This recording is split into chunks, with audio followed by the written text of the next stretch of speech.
Hello hello, ठीक है, okay. Hello everyone, welcome back to channel.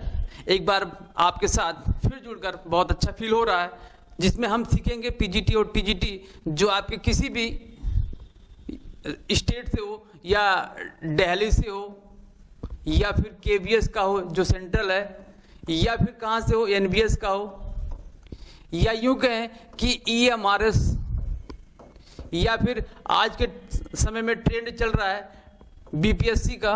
BPSC trial 4 आने वाला है और आ भी गया नोटिफिकेशन उसका, और specially UP PGT and TGT इसको हमने टारगेट किया है। सारे टीचर्स वाले जितनी वैकेंसी हैं उसको टारगेट करके एक एक टॉपिक पर चर्चा करेंगे हम लोग। आज उसी सिलसिले में कॉस्ट अकाउंटिंग का एक और पार्ट प्रोसेस कॉस्टिंग, जहां से आपका क्वेश्चन बनता है। प्रोसेस कॉस्टिंग बहुत ही लंबा टॉपिक है, हमको सारा नहीं पढ़ना है, हमको बस उतना पढ़ना है जहां से आपके पेपर में क्वेश्चन बन सकता है, जो आपके काम की चीजें हैं। पूरा प्रैक्टिकल वाला सवाल हमको नहीं पढ़ना है, ठीक है। तो चलिए स्टार्ट करते हैं। क्या भैया, देखते हैं कि क्या क्वेश्चन बनेगा। सबसे पहले हम ये जानने का प्रयास करते हैं कि प्रोसेस कॉस्टिंग होता क्या है।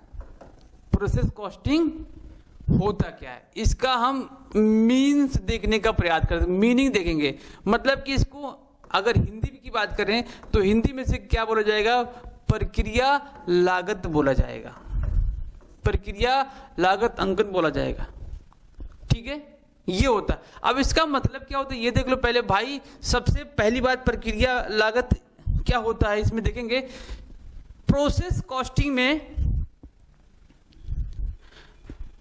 एक सीक्वेंस से प्रोसेस चलता है एक उत्पाद को बनाने के लिए, एक प्रक्रिया से निकलकर दूसरी प्रक्रिया में वो पहुंच जाता है। यह प्रक्रिया तब तक चलती रहती है जब तक कि उस वस्तु को अंतिम रूप ना दे दिया जाए। जैसे मैं एक एग्जांपल लेता हूं। एग्जांपल मैंने ले लिया कि भाई अगर हमको चीनी बनाना है, हमको चीनी बनाना है तो सबसे पहला काम क्या होगा, गन्ने की पिराई होगी, गन्ने को पेरा जाएगा, इसके बाद उसको पकाया जाएगा, पकाने के बाद फिर चीनी का प्रोसेस होगा। मतलब 3-4 प्रोसेस से होकर चीनी बनेगा। सेम, पहला गन्ना, दूसरा उस गन्ने के रस को निकालकर पकाया जाएगा, मतलब कि गुड़ बनाया जाएगा, उसके बाद क्या बनाया जाएगा, चीनी बनाया जाएगा। मतलब 3 प्रक्रिया से निकलकर क्या बनेगा, आपका चीनी बनेगा। अब देखिएगा इसमें इसकी विशेषता यही है ना कि भाई पहला विशेषता इसमें प्रक्रिया में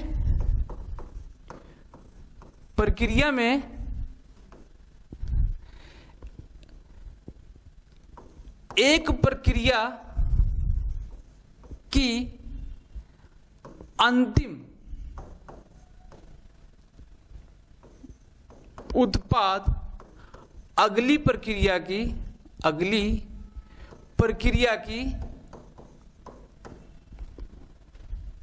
सामग्री कहलाती है। क्या कहलाएगी, सामग्री कहलाती है।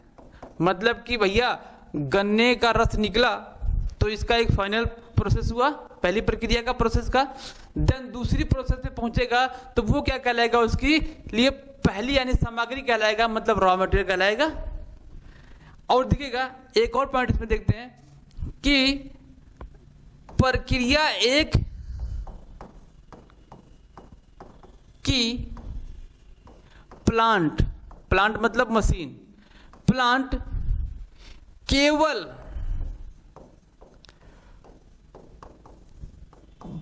प्रक्रिया केवल एक प्रक्रिया के लिए, केवल एक प्रक्रिया के लिए ही बनाई जाती है। मतलब क्या सर, मतलब ये है मेरे भाई कि प्रोसेस ए में जो मशीनरी या प्लांट यूज हो रहा है वो प्रोसेस ए में ही यूज होगा, प्रोसेस बी में उसका कोई यूज नहीं है। क्यों, अभी मैं बताता हूं क्यों। क्योंकि एक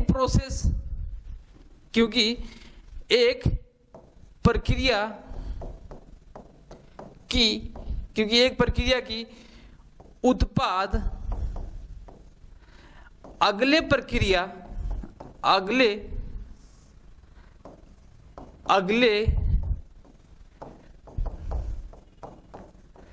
प्रक्रिया की उत्पाद से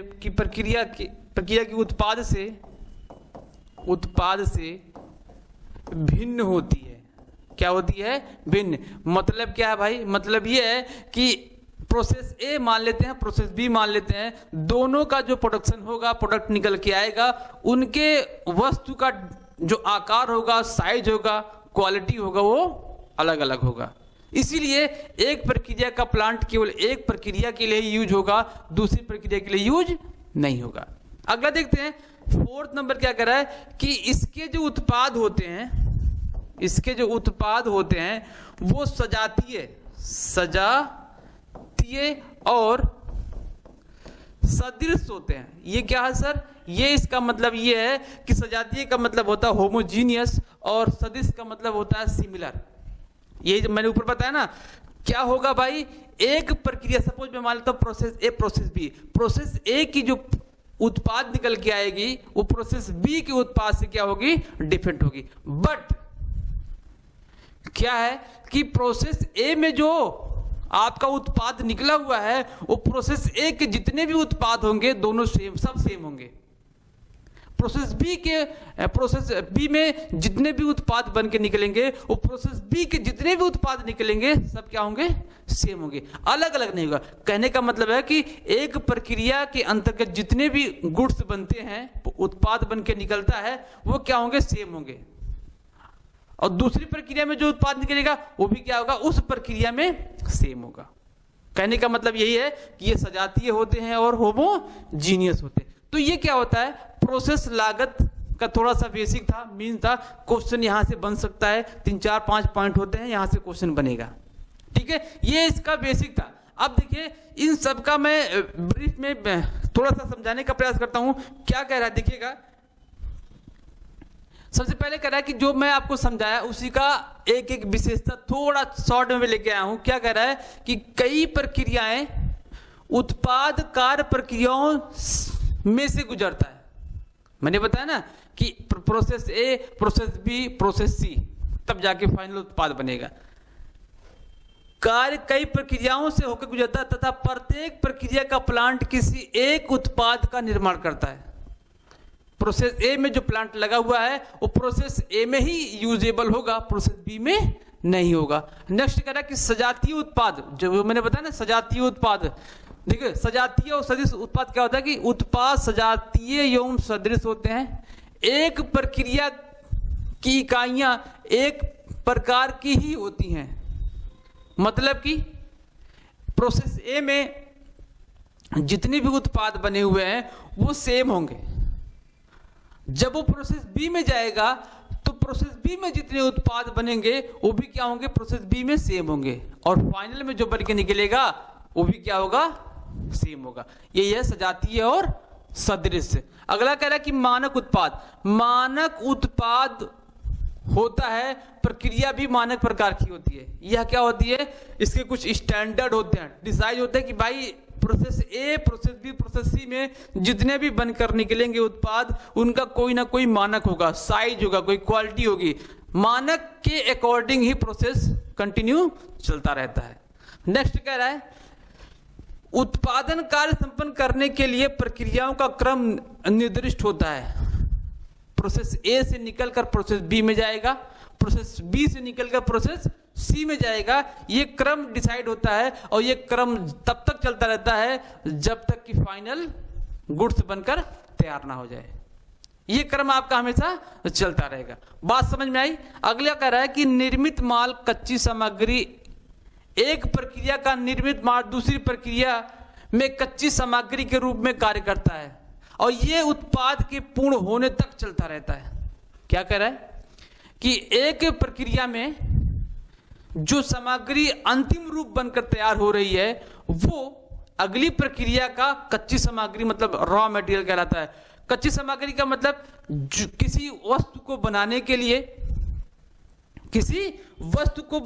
लिए जो सामग्री यूज होता है वो क्या कहलाता है? कच्ची सामग्री। जैसे कुर्सी बनाने के लिए लकड़ी, लकड़ी क्या है? एक कच्ची सामग्री है। चीनी बनाने के लिए गन्ना कच्ची सामग्री है। तो क्या कर रहा है कि एक प्रक्रिया का माल एक प्रक्रिया का उत्पाद दूसरी प्रक्रिया क्या कहलाएगा? आपका कच्ची सामग्री कहलाएगा। बात समझ में मेरे भाई? अब कह रहा है कि ये बड़े पैमाने के उत्पादन होते हैं। प्रोसेस वहां यूज होता है जहां पर बड़े पैमाने पर उत्पादन कार्य होता है। बात समझ में ना? अगला कह रहा है उत्पादन की लागत प्रति इकाई औसत लागत होती है और जो कुल उत्पादन लागत को कुल उत्पादित इकाइयों से भाग देकर प्राप्त किया जाता है। जो टोटल इकाई होती है, टोटल प्रोडक्शन निकल के आता है, उसमें क्या करते हैं? उसके अमाउंट में टोटल क्वांटिटी से डिवाइड कर देंगे तो पर यूनिट आपका हेड निकल चला आएगा। ठीक है, तो इसका कोई बहुत ज्यादा यूज नहीं है, ये आपसे बहुत ज्यादा इंपॉर्टेंट नहीं है। ठीक है, प्रक्रिया में 6 का मतलब नॉर्मल वेस्टेज या वेस्टेज। प्रत्येक प्रक्रिया में एक निश्चित मात्रा की हानि होती है जिसे टाला नहीं जा सकता। इस हानि को सामान्य हानि कहते हैं। हानि कच्ची सामग्री की प्रकृति के कारण होती है, जैसे वजन में कमी हो जाना, वाष्पीकरण, रासायनिक क्रिया आदि से इस कमी को अच्छी इकाइयां द्वारा क्या किया जाता है? वहन कर लिया जाता है। कह रहा भाई, इतना लंबा चौड़ा लिखा वो कह रहा है? कह रहा है कि जब एक प्रोसेस में गुड्स को बनाने की प्रक्रिया चलेगी तो उसके दौरान क्या होगा? कुछ ना कुछ सामग्री आपका वेस्ट निकल जाएगा। जरूरी थोड़ी ना कि आपने जितना सामग्री एक प्रोसेस में लगाया उतना ही आउटपुट निकले, नहीं, आउटपुट उससे कम होगा। तो जो आउटपुट में कमी हुई है वही क्या कर रहा है? वो वेस्टेज की बात कर रहा है। अब ये कह रहा है कि जो ये वेस्टेज निकला हुआ है, इस वेस्टेज को कवर कैसे करेगा? कवर ऐसे करेगा जो उसमें अच्छी सामग्रियां होंगी वो खराब सामग्रियों को क्या कर लेंगी? मैनेज कर लेंगी। अभी हम इसका नॉर्मल वेस्टेज और एब नॉर्मल वेस्टेज आगे देखने वाले हैं। ठीक है, फिर क्या कह रहा है कि संयुक्त एवं उप उत्पाद क्या होता है? कच्ची सामग्री के किसी प्रक्रिया में प्रयोग होने पर संयुक्त उत्पाद या उप उत्पाद का निर्माण होता है। ये क्या कह रहा है भाई? उप उत्पाद क्या होता है? उप उत्पाद का मतलब होता है कि जब हम क्या करें, जैसे हमने क्या बनाया, हम बना रहे हैं अपने सरसों से निकाल रहे हैं तेल निकालने के दौरान जो खली निकलती है वो उप उत्पाद कहलाता है। वो उप उत्पाद कहलाता है, या यूं कहें कि उप उत्पाद कहलाता है। तो खली को बेचने से भी क्या होता है? हमको कुछ पैसा रिकवर हो जाता है। इसका एक अलग से टॉपिक प्रोसेस में दिया गया है, इसका भी हम एक अलग वीडियो बनाएंगे और उस टॉपिक पर बखूबी चर्चा करेंगे। ठीक है, अगला कह रहा है कि असामान्य लाभ एवं असामान्य हानि, ये हम जस्ट अभी चर्चा करने वाले हैं। आ जाओ देख लेते हैं असामान्य हानि क्या कह रहा है? नॉर्मल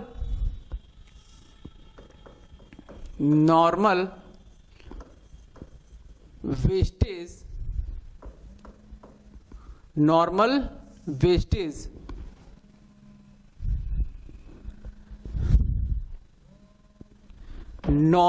वेस्टेज क्या होता भाई? और एब नॉर्मल वेस्टेज, एब नॉर्मल वेस्ट, सामान्य हानि और असामान्य हानि दोनों को कंपेयर करते हुए पढ़ेंगे, आसान हो जाएगा। बड़ा ही इंपॉर्टेंट टॉपिक है, ध्यान रखिएगा। पेपर में इंपॉर्टेंट टॉपिक जो होगा उसको मैं अलग से पॉइंट बनाकर उस पर चर्चा करूंगा। ठीक है, नॉर्मल वेस्टेज क्या होता है भाई? ये नॉर्मल वेस्टेज ये अनिवार्य होता है। अनिवार्य का मतलब इसको रोका नहीं जा सकता, ये अनिवार्य नहीं होता है। सर कैसे अनिवार्य, कैसे नहीं?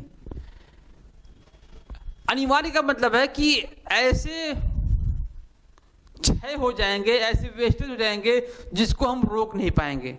जैसे मैंने कहा कि अगर हम गन्ने से रस निकालकर उसको चीनी बनाने का प्रयास करेंगे तो जब पकाएंगे तो पकाने के दौरान क्या होता है? उसमें से कुछ भाप बनकर वो उड़ जाता है, तो आप उसको रोक पाएंगे क्या?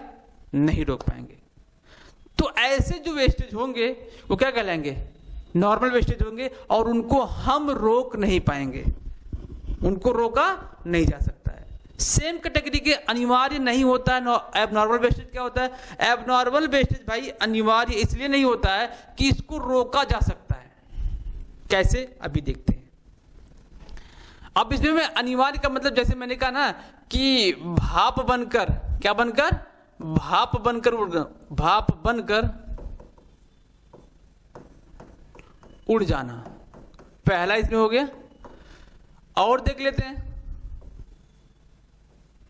भाप बनकर उड़ जाना, या फिर यूं कहें कि विकृत हो जाना, विकृत होना।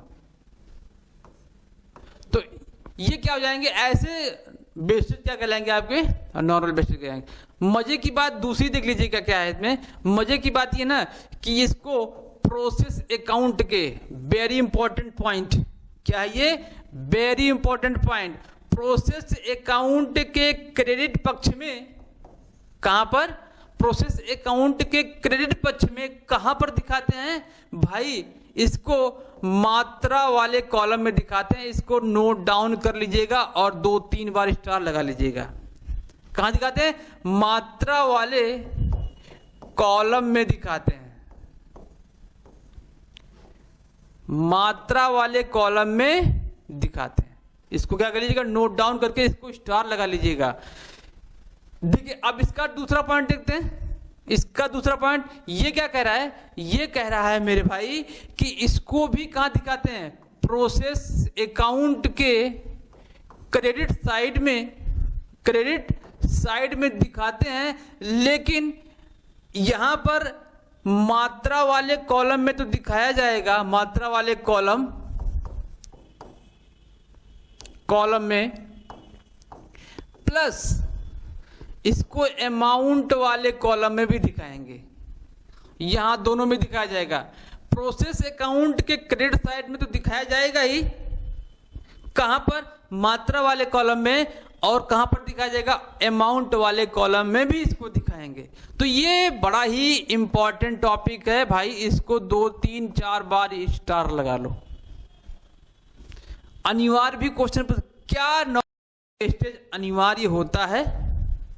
बिल्कुल अनिवार्य है, इसको रोका नहीं जा सकता। ये क्या होता है? एबनॉर्मल वेस्टेज अनिवार्य कैसे नहीं भाई?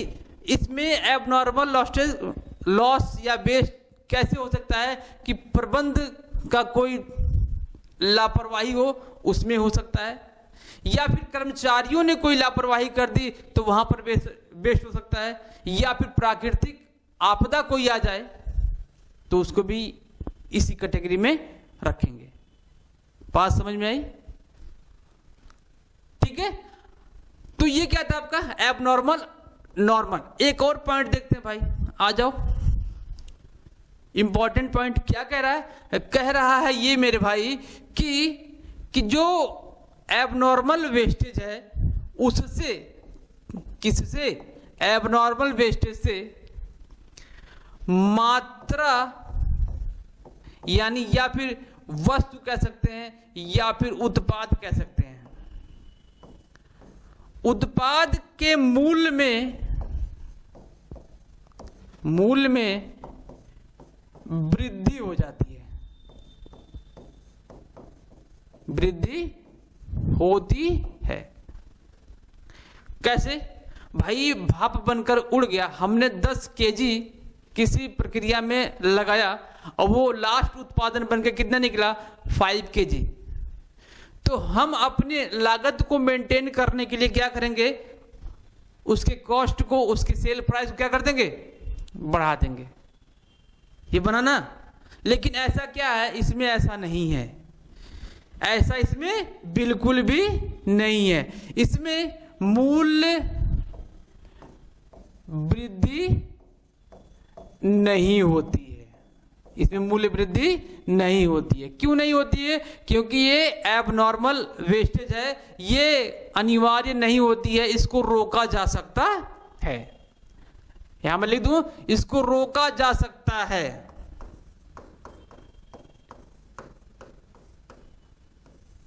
तो अगर हम इसको रोक सकते हैं तो भाई हम कस्टमर के ऊपर बर्डन क्यों बढ़ाएं? ये हमारी गलती है ना, तो हम अपनी गलती का दूसरे के ऊपर क्यों थोप करें? इसलिए क्या होता है, इसको रोका जा सकता है और एबनॉर्मल वेस्टेज से वस्तु के मूल्य पर कोई प्रभाव नहीं पड़ता है। एक और पॉइंट देखते हैं, चौथा पॉइंट मोस्ट इंपॉर्टेंट। यह क्या होता है भाई, यह प्रोसेस अकाउंट के लिए, प्रक्रिया के लिए क्या होता है, प्रक्रिया के लिए हानि होता है, प्रक्रिया के लिए हानि होता है, जबकि इसमें ऐसा कुछ भी नहीं है, यह हानि नहीं माना जाता है।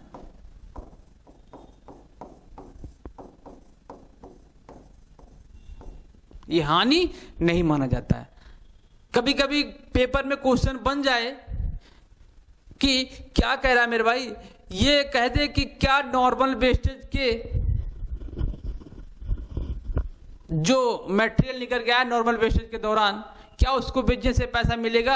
अगर मिलता है तो,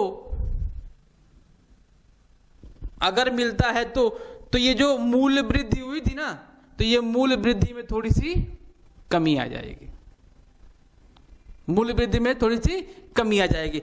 इसमें क्या होता है, इसको अगर बेचा जाता है और कुछ पैसा निकल के आता है तो क्या करेंगे, इसको भी प्रोसेस अकाउंट के क्रेडिट साइड में दिखा देंगे। बात समझ आई?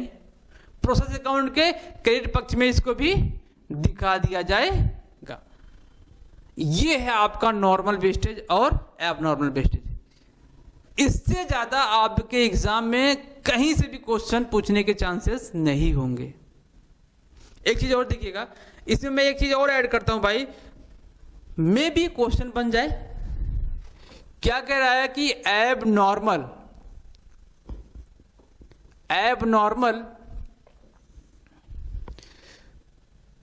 गेन, एबनॉर्मल गेन, असामान्य बचत,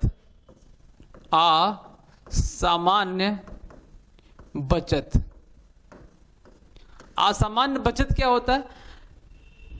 जो नॉर्मल वेस्टेज है, जो नॉर्मल वेस्टेज होता है मेरे भाई, वेस्टेज वो क्या होता है, अनुमानित होता है। कैसे अनुमान लगाते हैं? अनुमानित ऐसे होता है कि गत वर्ष प्रीवियस ईयर में कितना नॉर्मल वेस्टेज हुआ था जो हम प्रोसेस कर रहे थे, उसके अनुमान के आधार पर प्रेजेंट में क्या किया जाता है, नॉर्मल वेस्टेज निकाला जाता है, वो अनुमानित होता है। अब यहीं पर देखिएगा, नॉर्मल वेस्टेज अनुमानित है। इस नॉर्मल वेस्टेज में क्या करेंगे हम, यदि पहला पॉइंट देखिएगा, यदि एक्चुअल नॉर्मल वेस्टेज किससे ज्यादा है, नॉर्मल वेस्टेज से, स्टैंडर्ड या अनुमानित, एस्टिमेटेड नॉर्मल वेस्टेज से, नॉर्मल वेस्टेज से, यदि एक्चुअल वाला किससे ज्यादा है, एस्टिमेटेड से ज्यादा है, तब क्या होगा। एक और पॉइंट देख लेते हैं, यही एक्चुअल वेस्टेज लेस देन किससे, एस्टिमेटेड नॉर्मल वेस्टेज।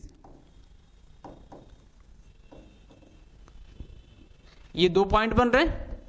इस दो पॉइंट के आधार पर हम ये देखने का प्रयास करेंगे कि ये गेन कैसे कहलाएगा। आप ये सोचिए कि आपने अनुमानित किया था कि इतना पैसा खर्चा होगा, लेकिन उससे कम हुआ, तो आप क्या अनुमान लगाएंगे, तो बचत हुआ ना आपका। आपने अनुमान लगाया था कि मान लेते हैं कि 100 रुपया खर्चा होने वाला है, लेकिन खर्चा कितना हुआ, 120 रुपये। एक्चुअल वेस्टेज ज्यादा हो गया और एस्टिमेटेड वेस्टेज क्या हुआ, कम हो गया। तो यहां पर क्या हो जाएगा, यहां पर आपका कहलाएगा मेरे भाई ये एब नॉर्मल लॉस, एब नॉर्मल वेस्ट कहलाएगा, एब नॉर्मल वेस्ट कहलाएगा। अब यहां पर आपने अनुमान किया था कि अनुमान आपने किया था 100 रुपया खर्चा होगा, और क्या हो गया, एक्चुअल कितना रह गया 80 रुपये। तो इस दौरान क्या कहलाएगा आपका ये एब नॉर्मल गेन कहलाएगा। इतनी बात समझ में आ गई।